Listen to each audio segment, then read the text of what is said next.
They chased us from the bedroom. We left. Oh yes. They have chased us out of every single space. Yes, ma'am. I wanted to put my, you see, there's one thing. We were created differently. For me, I always see it as a man's failure towards so many things, and this thing leads to another. But when we come to discuss, I feel like men, it is all about like women. We can't really look at it. Why? How?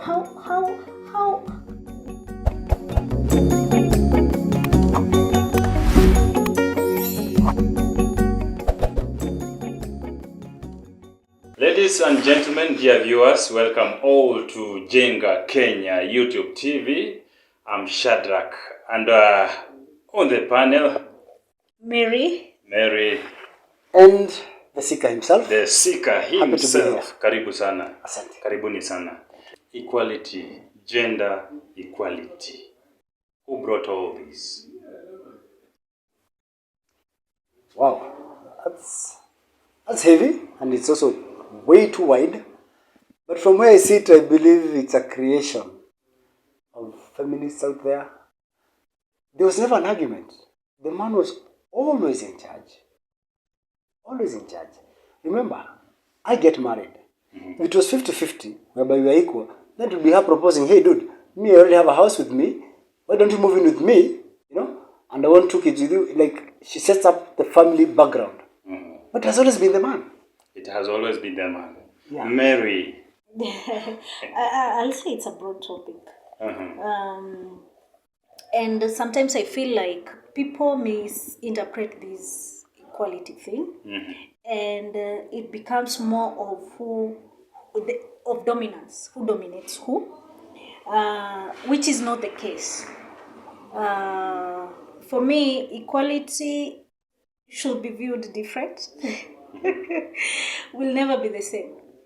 Will never be the same. Will never be the same. What brings equality, Mr. Seeker? Where's the equality? I'm still stuck there. Because nature itself created the union itself. Where man and woman have to come together, cohabit for procreation. Because nature intended for life to continue. Yes. True? So, look at the physical abilities endowed to the man and those endowed to the woman. The woman can suckle. It actually means the formative years of the child is with the mother. Which means I have time to be out there looking. I'm the protector. I have the muscles. If it becomes external aggression, you understand? So when they started bringing this equality debate, they were talking about responsibilities, rights, which were never defined. Let me put it that way. But do you think marriage then and now, which one works better? The marriage today, when you have now the equality bit, yes, or the marriage of then, where you used to call the man the Neanderthal, yeah? Where you'd set the parameters. This is my home. This is what I expect of you, yeah? Where the man would set the standards and everything used to flow. The kids knew who is in charge here. Now the kids don't know. No, I wanted to put my input in that. When this equality was brought in by the feminists or whoever brought it in, yeah, the man too, I don't know where he went wrong because he became weaker. He didn't take dominance as he should. And that's why you're saying, what is the difference between the man then and the man now? Yeah, true. Because the man now is not taking charge, is not taking as it was. Ladies and gentlemen, we are just beginning our conversation here, about equality, women empowerment. When we talk about equality, what comes onto my mind is nothing but the privileges that come with it, but to one gender alone. Because I've never had any man fight to become equal to a woman. Martin. You know, it's sweet the way you bring it. Because the women have always believed to be powerless. Or they were made to believe they were powerless. Are they powerless or I they are made have to been believe married they are for powerless? quite some time. Told you once in this show. 2008, you can do the math. Yes. I'm never supposed to calculate the years myself. But, I've always thought my wife is pretty powerful. What she desires, she mostly gets. But she must find the wiles of a woman, on how to get it out of me. If she wants a birthday party of this magnitude, she starts to plan ahead and somehow program me into it. Yes. Like, hey, babe, remember that one we went for Nini? Your daughter, actually, that one is your daughter. You remember there are times they use the phrase, my children. Yes. But when it is you now who's supposed to step in, it is our. So I have always known she gets what she wants when she wants it. That makes her damn powerful. Pretty powerful. Yeah? Pardon the French. That makes her pretty powerful. Yes. So what is this other power she wanted? I just told her, my wife, you want me? You want to be the queen? Make me your king. All she had to do was submit. But submit, I'm not like, what can you say today what you'd force a woman to do? Name one thing. Nothing comes off your mind straight. Nothing. So what is this power they wanted that was the man had that the woman didn't? Almost everything is negotiated. She'll tell you, hey, me, I can have 2 kids. Me, you'll have to wait, I pursue my career. And she then has 2 years down the line. So she has all these powers, and we didn't have a problem with it. Yeah? A friend of mine joked. They chased us from the bedroom. We left. Oh yes. They have chased us out of every single space. Today you'd be shocked. Yeah? They are now into our phones. Do you know, it is very hard for me to have her phone. Why would I be having it? But she'll find ways to get mine. And she'll be offended. If I flip the argument, like, have I ever asked you for your phone? She'll be offended. But was I to ask her off her phone? Yeah? She'll be like, for what? They want to make you believe yours is the one that has airtime, that has bundles, that has enough power. She can even use it to play games. Yes, ma'am. I wanted to put my, you see, there's one thing. We were created differently. We agree. Even in the way we articulate issues, in the way we are designed to thinking and doing is totally different. And we agree women are so emotional, they're emotional beings compared to men. Yeah? The thing is, for me, I always see it as a man's failure towards so many things. And this thing leads to another. But when we come to discuss, I feel like men, it is all about like women. We can't really look at it. What is making all these come to what it is right now? No. You've said a woman. Yeah? Because in a very short word, you are saying a woman is manipulated in so many ways. In all the ways. All the ways. But a man was created and to counter that. And you just called us crybabies. Did you notice? I'm yet to find a man advocating for equality, crying for equality. What is this that a woman has been denied? Initially, a woman was denied to work. But now? Yeah. Now, that is where it all began. To work where? But now, a woman is enabled and she can work. Yeah? And she still wants more. And she still wants more? The women in let's get something. Let her finish. I get you. I want her to explain properly to me. But where is your dominance? Now today she's working. Now she wants to go dundaing and come back at home at 3. One of us has to take responsibility for the kids. And definitely not me. It's true. But my question to you is, yeah, a lot of men nowadays are yes men. And that is where, as created as manipulative as we are, so now you agree, it becomes... Mary, it you becomes, agree that your requests are not genuine.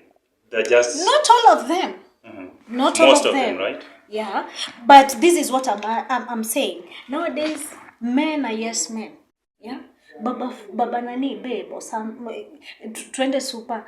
Actually, she shouldn't even ask the name babe. No, I'm just saying. When she calls you baby, you become a baby literally.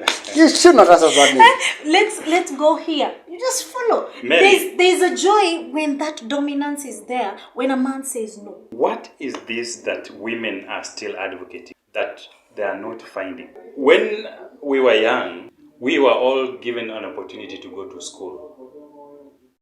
But when it came to the home chores, our fathers could encourage us to take up those masculine physical, which comes with our physique. We are physical beings. That's a natural process. Very natural. Yes. There is never a point in time where our dad could force our sisters, even as old as they were, because they were elders, to get out in the dead of the night, to go and walk out in the night. And confirm if the ships are in there. To go plowing, to go confirm if the oxen... It's the same for all of us. Natural. Never at any point in time did I look at it as if my father was favoring our sisters by giving them the lighter chores at home of cooking around and cleaning around. But how comes that when we are now independent the way we are, grown-ups, somebody comes and says that you are mtu anakukalia, sio? Yeah. You are not being given you're not man enough. Yeah. I think all homesteads are almost the same, because my mother used, and he still tells my brothers, because I come from a home where I have a lot of brothers, yeah? So I will be like, wake up. A man wakes up very early because the world does not favor a man. Yes, exactly. That's what she says, and until now. This world doesn't favor a man in just you sleeping and carrying cigarette at what time when you want. I want to bring this home. Yes. Because we are all, both men and women, we are all victims of a much bigger scheme. Much bigger than both our petty arguments, who should be on top. A woman can have a beer or can go to the girls like she wants. It's much bigger than that. Those that believe in the orders of the world and the system that is used to govern have had this game all along. It has always been about destroying the original structures as God designed them. Exactly. That is, if you're a believer, let's begin there. So marriage has been the one institution that holds society together. Exactly. Both in morals. Before you get to church, we go there as a family. Sure. It's you prepare the kids, they're going to Sunday school, and me and my wife, hand in hand, walking into church. Right? Then from there on, we are able to absolve ourselves from having so many quarrels with the system or the regime, because already, morally, we know what is wrong and what is right. So those who are advocating for these equality rights got into the heads of women, because they knew there is this weakness inside a woman, that you give them a penny, they'll force you for a dime. They never have enough. That's the nature. The nature of the women. If a woman is married to a man who can provide all the material things that she would desire, now she's asking, how strong is he in bed? Because he wants the whole 100. And then we have a jealousy God who never gave no man 100%. Everyone has 90. Do you know, I once told you this, there are only 3 things, dominant forces in life. Energy, money, that is resources, and time. Those are the 3 factors. And no man has ever had all 3 at the same time. Yeah. If you're at 20s, you have a lot of time, a lot of energy, but no resources. You have not made enough money. And your father cannot lend you all the money you want to go do everything you want. Now, at 40s to the 50s, you have now made your money. And you have the energy. But now time, because you're chasing so many things, your kids are joining high school and university, so you're pressed for time. And then now you clock 65 and the 70s and the 80s. You have made enough money now. So the money is there, the time is there, because now you are retired, but zero energy. So they have come to find a way of showing the woman you can have everything you desire, which is just a fallacy. I've always asked, now that you have all the power, now that they've come with being solo and being free, being able to do your own thing, are they now happy with the kids they've raised? Now that, since it began in the 90s in this country. Yeah. It began in the 90s, that's when we had that agitation. They went to Beijing and they came with that whole hula baloo. Yes. And now here today we sit. That's like 30 plus years down the line. Maybe. So we can take stock. Now I want you to look at those boys, especially the boys that have been raised by single mothers. They refuse to get married. They don't even know what marriage is all about. Have you attained it? Not yet. Are you still fighting for it? Yes, it's being fought for. It's being fought for. It feels like, I'll say Martin has said, it's not enough. It's not enough. It's not enough. As a woman too, the question is, what is enough? What is enough? Because here, we're not just talking, we're putting facts on the table. What is enough? And what is enough, we are asking, because we are men, we don't know what is enough for you as women. Yeah, we are so, we in this whole thing of women equality and all that, some are fighting what they don't know. They are fighting a battle they completely don't understand. Yeah? And even if you ask a woman what is equality, some are not able to define it. You know, on this account, I agree with 100%. Funny enough, I never agree with the feminists. It's ironical, if today, she's a lady, we can ask her, if today she had a son who's ripe for marriage, and you asked her, what kind of woman would you want your son to get married to? And then you asked her the same, what are the qualities you desire in your husband? Yes. There'll be two different things. Exactly. So, what is it exactly that you'd want? You'd want your man to be the man of the house. The man that's marrying to your son. You would want your son to be the man of his own house. Yes. Yet but in your own house, you refuse to submit to your own husband. You understand? But if you weakened your man, now this is what I want to pay them with. If you made sure your man was a weakling, and because maybe I was also beaten by so many forces in this society, I submitted to whatever I was left with, then you look at the son you raised, and you'll pity him. He's a weakling. He's mama's boy. So when we talk about equality, can we really achieve equality, Mary? I'll say no. I'll say no. Because we're never equal and we'll never be equal. And deep down, I think there's a show we talked about this. Deep down as women, we know that it's not achievable being equal. And what exactly is this equality? Because one, right now, as he said, there are forces. This conversation is bigger than only three of us because there are forces like pushing this agenda, to destroy one family's livelihoods, how a woman and a man relate, and these forces wameingia even to the media, and you can see how other people are. We are attracted by hearing, seeing, and all that. And this is known very well. And this is what is being sold to us through social media, through TikToks, any channel. So, in other words, you're saying that what the society, what the system is doing is trying to remove the logic from the family, right? Yes. Because when the man is in the family, there's that point of reason. Yes. Exactly. But when a woman remains in the family, it's all about emotions, right? Yeah. Such that they take this advantage to manipulate now this weaker society, which is the family, by pulling out this reason, which is man, so that they can manipulate the system in the way they wish to. Exactly, because it's all emotional. When we're arguing with Martin is all logic. I'm all emotional. So there's a part that lacks in this. Yeah? And if I raise my kids alone, I'm raising a kid in an emotional kind of an environment. They are now Lisa, look at the sons you brought. You look at the son and you can't tell the difference between him and the daughters you raised. They want to braid their hair. You understand? Exactly. Yes. They don't even know how to raise a Yes, voice. the nose. Because You see, there's no the raising of the voice Yes. is not just to the woman. Yeah? Boss, hata kwa matatu inaitili sometimes unaguruma. Si kila kama unaambiwa songa na songa. You're looking meekly. Even the woman sitting next to you like they like you. Ama kwa club. Someone just takes you girl, ama takes your drink. Anangoja ukohoe. Guruma mwanaume ni nini? So when you take that away from the man, Exactly. now that is when you kill the man. Yeah? There's the male and then there's the man. The man must come with something. Trust me, something.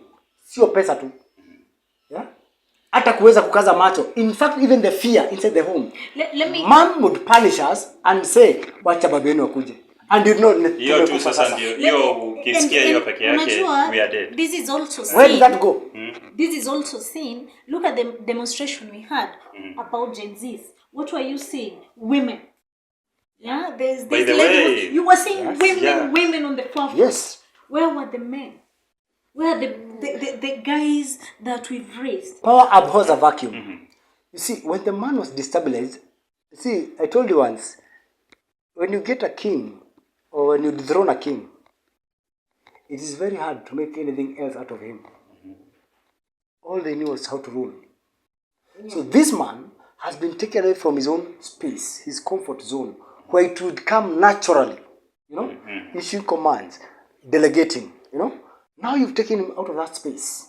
Yeah, he wants to get married. He wants this sweet thing to still remain with him. So he has to compromise, and that's why you understand they still want more and more, because every other day the man is trying to compromise, give a little bit more. What does she want now? What does she want now? Babe, okay, fine. The company of my friend, I also don't like him. I've stopped being with him. A while back, it used to be the man who would say, hey, sitaki urafiki yako na fulani. Now it's the other way around. Yeah, sure. I told you about her having my phone. It isn't just about my phone. It is her being so much in my space. Get? She wants to know, you ban nendaga, it's a woman who serves. I don't like that woman. What? I think the equality now part comes in where you asked, will we achieve it and all that, yeah? Because if a man keeps on compromising and compromising and compromising, the woman keeps on squeezing and squeezing And wanting and, more. and thinking there's still more and there's still more of this man and there's still more of this man. The man is finished, totally now done, but still squeezing because And then she does not like what is left. And when You look at the shell She and wants you're out. like, this is the kind of thing I want in my place. exactly, Now I she don't wants- want this man. Now she wants out there, and once aside mpango kando pale, somebody six muscle. pack, because now she thinks this represents the image of a man. Exactly. Yet you had one, instead of building him, Squeezed. you weakened him, yeah, and you took advantage of his weakness because the economic situation is also not helping much. You know, that's one of my dreams, I had my inspiration. This is where I would have wanted to be 5 years down the line. Now 5 years are over, and I ain't even close halfway there. Now I'm a weak as it is. Instead of you being my strength, you are the one driving the last nail through that coffin. Then you don't like what you end up with. And you look at it wondering, he had a fake kuzalia. Yeah. Exactly. Trust me, today, a woman decides, mimi siwezi taka mbegu ya huyu mtu, and that is the husband she's talking about. True. Hiki kimutu. The man inside that marriage, and she's looking and wondering, if I had a chance, hii mbegu siwezi itaka. Niliendaje hapa? Wondering, how Ni wewe when she got umeua. married to that one, yeye alikuwa anafikiria naloa wapi? What did she think? That was the first contractual obligation. Zalia imutu. So now that you're looking at it and you're like, sasa, that's what I wanted you to understand. Where the powers that be, now they're about surrogate mothers, they're about whatever, mayai nunua huko, sperm banks, all that nonsense is built. Pardon the French. All that is being built to bring us here, whereby the marriage is more or less contractual, than consummative. You know, whereby we are supposed to become one as God intended. No, you never get to consume the marriage. Is it consummate? That's the word. You never get to. You never get to bond, whereby she pledges to be yours no matter what. Yeah, your problems are problems, your strengths are weaknesses. I told you once. I told you about complementary and supplementary. I told you the woman you get married to, should be supplementary. If you're a spendthrift, look for a woman who's a bit with the money, holds on to her money, and will question you, why are you giving him money? Why are you doing this? Why all this bash and all that? If, and your friend should be complimentary. They should add on to what you already have. But a woman should be the exact opposite of what you are. If you are talkative, you find a woman who's a bit, doesn't talk much. Because if both of you are as talkative as I am, that is not a home. I think Shadrach, it has reached a time and a point. We point out issues as they are. Yeah? Because we are overseeing. In Ambonga, you're giving what to the other generation? You are handing over the baton. The baton, yes. The baton to the other generation. What are we handing over?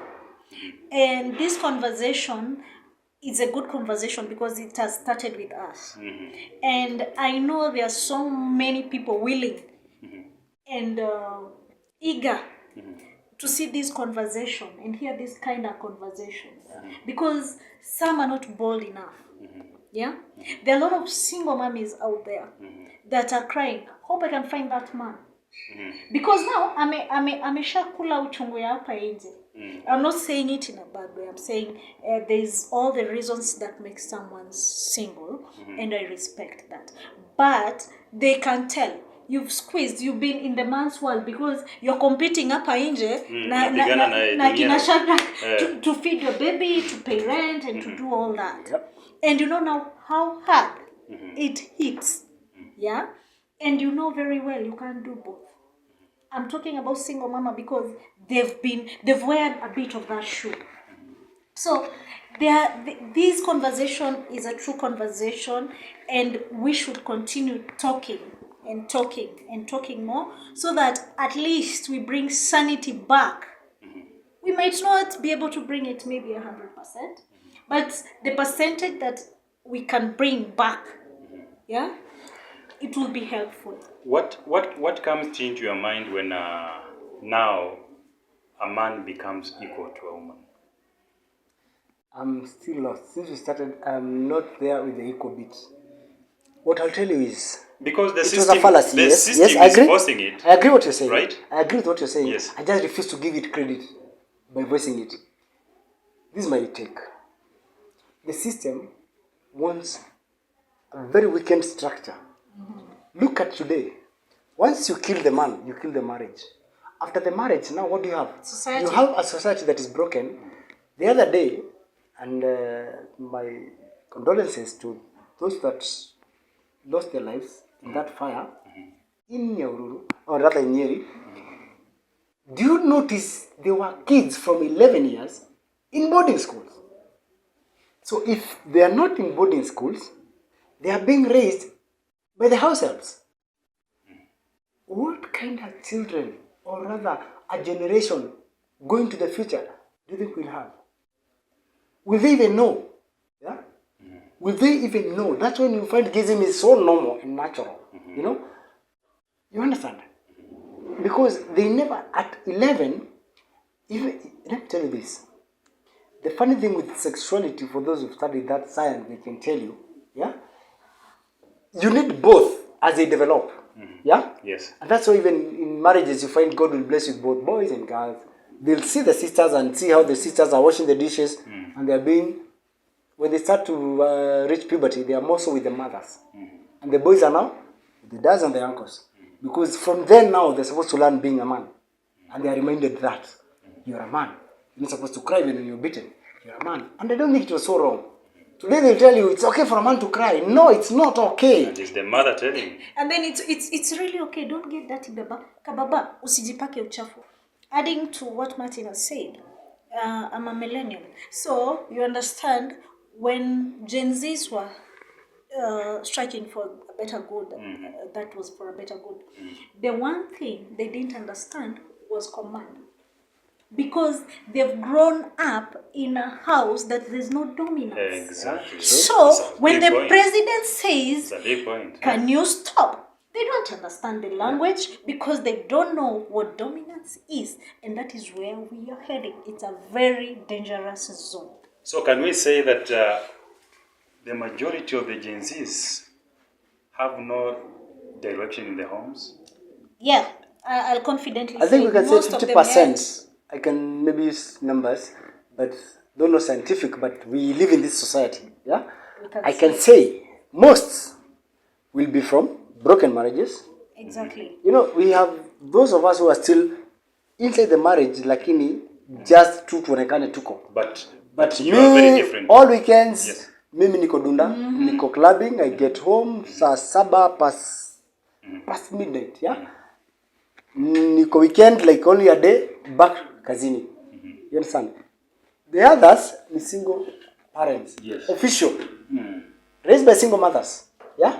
Yes. Na ndio junasikia saizi constantly kababa. You know? That's a man, you call him kababa. He's heading to his 20s. You still call him baba? Baba makula. It's not normal. There's something so rotten and broken in that. I assure you. Even that mother who raised that son is not so Proud. happy and proud of when you look at the man. Yeah. You are unashikona ile wasiwasi ya Where will this huyu go? wakia Mungu amsaidie asipate mwanamke strong. Huyu atakaliwa na bibi yake. Na pia akiwa na mtoto msichana pia anaomba tu mtoto wake asipate mwanaume mwenye anakaa kama kijana wake. And then sometimes unajiuliza if this person mambo iende hivi ama hivi akue mkubwa kibarua aende apatane na real man atagongwa, so you know you're like afraid always, unashikilia tumbo jamaa atapatana na wale watu wa mjengo, yule amegrow vizuri akijua mama ulete upuzi yenye ataleta, so I'll find my baby dead. So what in essence what we are already talking about is that we are discussing the effects of equality. Exactly. Yes, we are looking at it in the face. It is with you. Actually, you just need to look around you. And see, today a boy walks in here, you can be able to tell exactly where the kind of family he's been raised from. Today, they walk in. Yeah? You still find that some of us walk in and they greet you in both hands, with all due respect. Yeah? And we listen to you and you can see they know how to hold eye contact. Like you know, nakuja, oye Buddha. Oh yeah. You are not even their age mate, and when they greet you and they see nothing wrong. You see, there are two different things. Kuna mtu anaweza fanya kosa na jicorrect immediately. There is some reference. Lakini they've been raised in a way whereby authority never existed. Exactly. You know, they would even confront his mom. Mom is this kupika, you speak hiyo, ayo vipi utakula wewe. And they dominate and they force mom into issues and mom would try her best. Yeah? But now, ametoka huku nje, it's a system whereby authority must be there. Exactly. There is a police force, kama ni shule kuna administration, kama ni dom kuna matter, in every other space, kama ni kwa mat kuna donda na kwambia buda utashuka. And there's one author who said if you are not given that sense of purpose and direction by your father, you will always find it on the street. And when you find that order in the street, then the jail or prison becomes your mother. I agree 100%. You put it. Swahili put it asiyefunzwa na Mama. Yeah. It's the world stage because she should have prepared you. Yeah? After most jailbirds, you ask them, watakwambia, there is somewhere they blame society. Either waliangalia akianza wizi and they never shughulikat. Yeah? Akakuwa anapiga bibi yake makofi hapo nje wakiongea so wase wakaamua kukaa kando, eventually akamuua akamdhuru in a way ya kwamba today they in jail and they'll tell you I wish someone had told me hii ndio matokeo. I think so what we are saying basically is that now there's no reason in the family, there's no rationale that comes with the father in the family, there's no authority in the family, and that is why now the generation is facing this. It's even losing meaning Return and the coming power back to the the society. man. Do you want a better society? And with this I say with all due respect to anyone out there who believes feminism and all that, yeah? Do you want a better society? You need to take back. Yeah, talk to them, man. Talk to them. You need to take that power back to the man. If that's what you desire. If you're okay with the way things are, twende nayo. One thing I know, if they must die, my son will die last. That you can take to the bank. I'm like venye Martin amesema, if you want the society to be back where it rudishia a man his power, I think true men, it's high time you take dominance. Sometimes we wait to be given, but it's high time we take that dominance as men.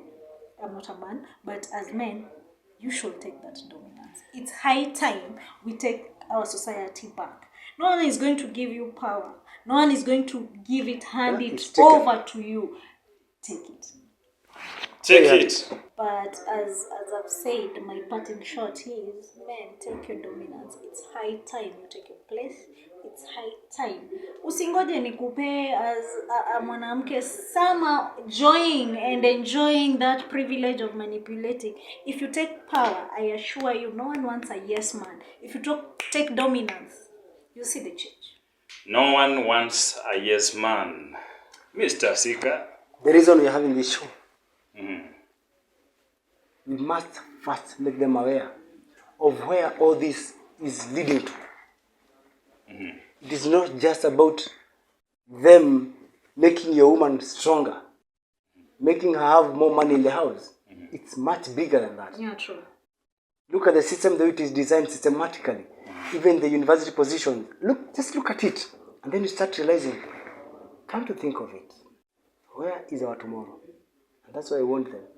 If you think yesterday was even better, then we need to do things the old way. At least, I don't mean domineering, yeah? But you need to know when to draw the line as a man and say, hey, this far. This is the constitution. Exactly. This is my house, my rules. Exactly. If you want to raise a family that will be worthy of you into the future. Gender equity, sharing of opportunities and resources, but not creating the same. It's very funny, right? Yes, sir. Ladies and gentlemen, that is how we wrap up our conversation today. Very insightful. Thank you so much, Sister Mary here. Thank you. Asante sana, Mr. Sika. Hoping to have such a lovely conversation next time and coming very, very soon. This is Jenga Kenya YouTube TV. This is a family segment. We only advocate for family. We advocate for prosperity of the family. Without family, there's no church. Without family, there's no school. Without family, there's no society. Without family, there's no government. Yeah. And when we have the opposite of the same, we are doomed. We are doomed. That is how we wrap it up. Thank you so much for your time.